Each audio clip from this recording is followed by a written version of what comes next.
नमस्कार दोस्तों, स्वागत है आपका बिहार सुप्रभात न्यूज़ चैनल में। आज है तारीख 7 अगस्त 2024 दिन बुधवार। तो चलिए देखते हैं आज के बिहार की मुख्य व ताज़ा खबरें। इससे पहले हमें कमेंट में जरूर बताएं कि आप न्यूज़ को किस जिले या शहर से देख रहे हैं, और अगर आपको न्यूज़ पसंद आए तो वीडियो को लाइक और चैनल को सब्सक्राइब जरूर करें। 21,000 पदों के लिए सिपाही भर्ती परीक्षा आज से शुरू, 1.5 घंटे पहले पहुंचना होगा सेंटर। जी हां दोस्तों, केंद्रीय चयन पार्षद बिहार पुलिस में 21,391 पदों के लिए लिखित परीक्षा 7 अगस्त से प्रारंभ हो रही है। 6 तिथियों में 7, 11, 18, 21, 25 व 28 अगस्त को एकल पाली में परीक्षा का आयोजन किया जाना है। 17,87,720 अभ्यर्थियों को प्रवेश पत्र जारी किया जाएगा। पार्षद के अध्यक्ष जितेंद्र कुमार ने बताया कि सभी तिथियों में परीक्षा एकल पाली में दोपहर 12 बजे से 2 बजे तक निर्धारित है। केंद्र में प्रवेश निर्धारित अवधि के 1.5 घंटे पहले बंद कर दिया जाएगा। बिहार के 6 जिलों में भारी बारिश का अलर्ट, पटना से बेतिया तक झमाझम बारिश के हैं आसार। जी हां दोस्तों, बिहार में मानसून के सक्रिय होने से राज्य भर में भारी बारिश का दौर फिर से जारी हो गया है। मौसम विभाग ने बुधवार को छपरा और वैशाली समेत 6 जिलों में भारी बारिश की चेतावनी जारी की है। वहीं पटना से बेतिया और किशनगंज तक कहीं कहीं पर हल्की से मध्यम दर्जे की बारिश होने के आसार हैं। इसके साथ ही उत्तर बिहार के 1-2 जिलों को छोड़कर राज्य भर में वज्रपात का खतरा बना रहेगा। इसके लिए येलो अलर्ट जारी कर लोगों से सावधान रहने की अपील की गई है।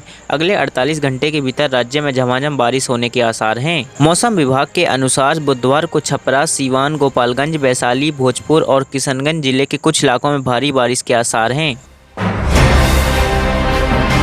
ना नदी ना सड़क, खेत में बना दिया पुल, बिहार के अररिया में अनोखा ब्रिज।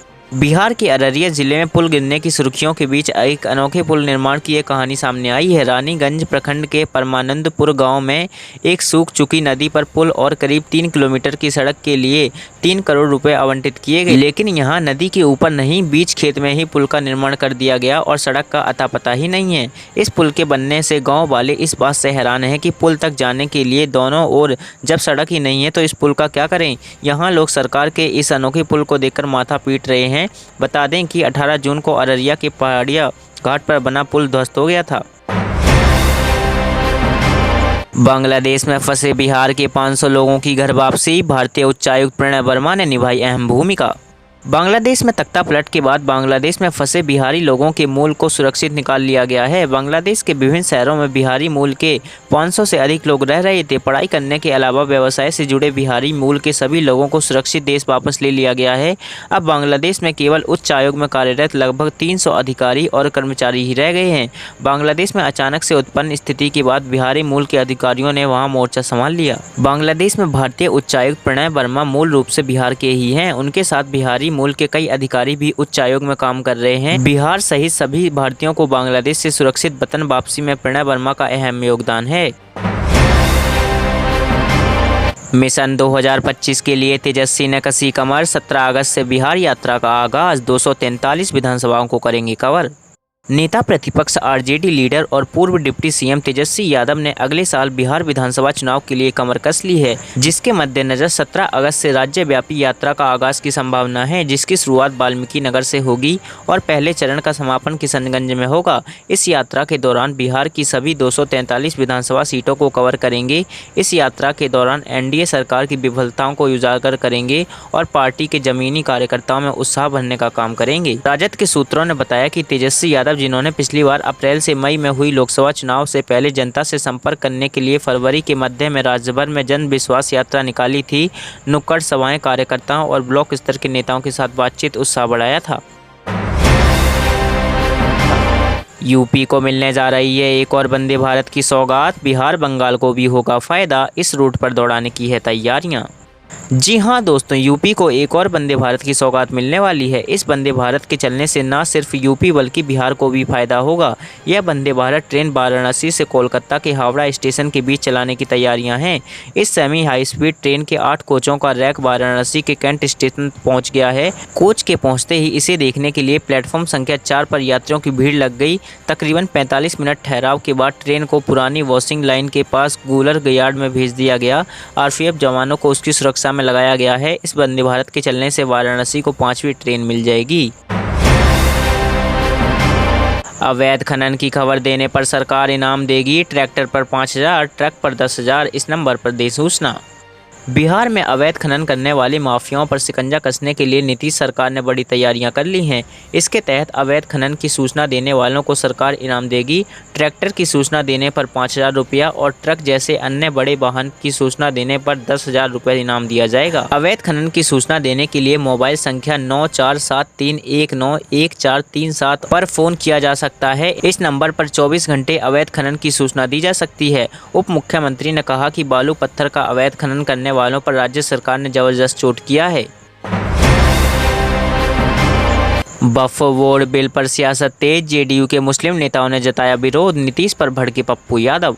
केंद्र की नरेंद्र मोदी सरकार वक्फ कानून में बड़े बदलाव की तैयारियां कर रही है। संसद में वक्फ अधिनियम संशोधन बिल इसी सप्ताह पेश किए जाने की संभावना है। इस बिल के सदन में आने से पहले सियासत गर्मा गई है। केंद्र की एनडीए सरकार में शामिल बिहार के मुख्यमंत्री नीतीश कुमार की पार्टी के जनता दल यूनाइटेड के मुस्लिम नेताओं ने इस बिल का विरोध किया है। पूर्णिया से निर्दलीय सांसद पप्पू यादव ने सीएम नीतीश पर सवाल उठाते हुए कहा कि उन्होंने वक्फ बोर्ड को बहुत कुछ दिया, अब चुप क्यों हैं। पप्पू यादव का अनोखा ऑफर, घूसखोर का वीडियो बनाओ, इस नंबर पर भेजो, 25,000 इनाम पाओ। पूर्णिया लोकसभा के निर्दलीय सांसद राजेश रंजन उर्फ पप्पू यादव ने भ्रष्टाचार से परेशान आम लोगों को एक अनोखा ऑफर दिया है। पप्पू यादव ने आम लोगों से कहा कि भ्रष्ट कर्मचारियों और पदाधिकारियों का घूस मांगने या लेने का वीडियो बनाकर उन्हें भेजने वालों को वो 25,000 रुपये का नगद इनाम देंगे। पप्पू यादव ने साथ में भरोसा दिलाया कि वीडियो भेजने वाले की पहचान गुप्त रखी जाएगी। सांसद बनने के बाद से यादव इलाके में कभी प्राइवेट प्रैक्टिस करने वाले डॉक्टरों को फीस के मसले पर चेतावनी देते नजर आते हैं, तो कभी सरकारी कार्यालयों में काम न होने से परेशान आम लोगों के सवाल उठाते दिखते हैं। 76 साल से 4 जातियों ने उठाया एससी आरक्षण का भरपूर लाभ, क्रीमी लेयर पर चिराग पासवान से भिड़े जीतन मांझी। आरक्षण के अंदर आरक्षण के मुद्दे पर अब एनडीए में रार छिड़ती नजर आ रही है। केंद्र की एनडीए सरकार में सहयोगी एक और पार्टी के नेता और केंद्रीय मंत्री ने कोर्ट के फैसले को सही बताते हुए कहा कि स्वार्थ के लिए कोर्ट के फैसले पर सवाल उठाया जा रहा है। इतना ही नहीं, केंद्रीय मंत्री जीतन राम मांझी ने यह भी कह दिया कि 76 साल से 4 जातियों ने ही एससी आरक्षण का लाभ लिया। दरअसल अभी हाल ही में देश की सबसे बड़ी अदालत यानी सुप्रीम कोर्ट अनुसूचित जातियों और अनुसूचित जनजातियों को मिले आरक्षण में सब कैटेगरी बनाने के पक्ष में अपना ऐतिहासिक फैसला सुनाया था। अदालत के फैसले के बाद कई लोगों ने इस पर अपनी राय रखी थी। केंद्रीय मंत्री चिराग पासवान ने अदालत के फैसले पर सहमति नहीं जताई थी और कोर्ट के समक्ष पुनर्विचार याचिका दायर करने की बात कही थी।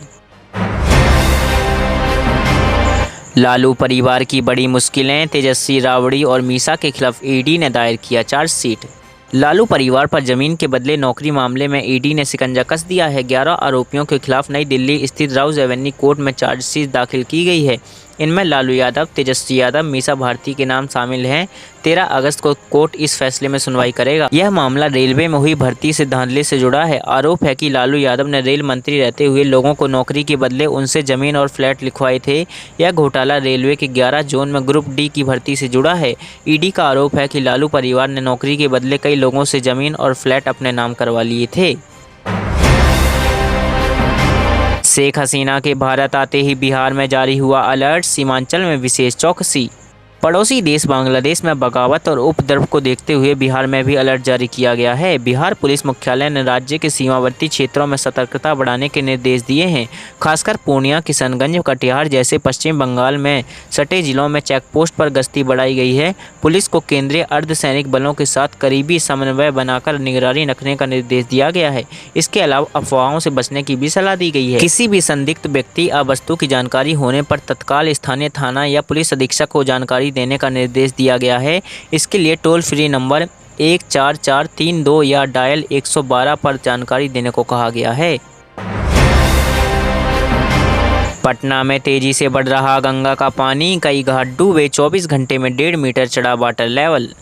गंगा नदी में उफान जारी है। सभी प्रमुख जगहों पर पानी तेजी से बढ़ रहा है। इसके अलावा पुनपुन और सोन नदियों में भी जलस्तर बढ़ा है।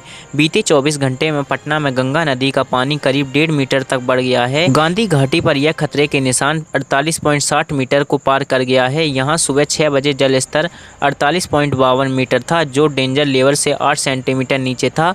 शाम में वह जलस्तर मापने के लिए बने पैमाने पर 50 मीटर के पास पहुँच गया था। नदी किनारे बने कई घाटों पर पानी चढ़ गया है। विभागीय अधिकारी के अनुसार पटना के सभी घाटों पर खतरे के निशान के पास जलस्तर पहुंच गया है। तो ये थे आज के मुख्य और बड़ी खबरें। अगर आपको न्यूज़ पसंद आई हो तो वीडियो को लाइक और चैनल को सब्सक्राइब जरूर करें। धन्यवाद।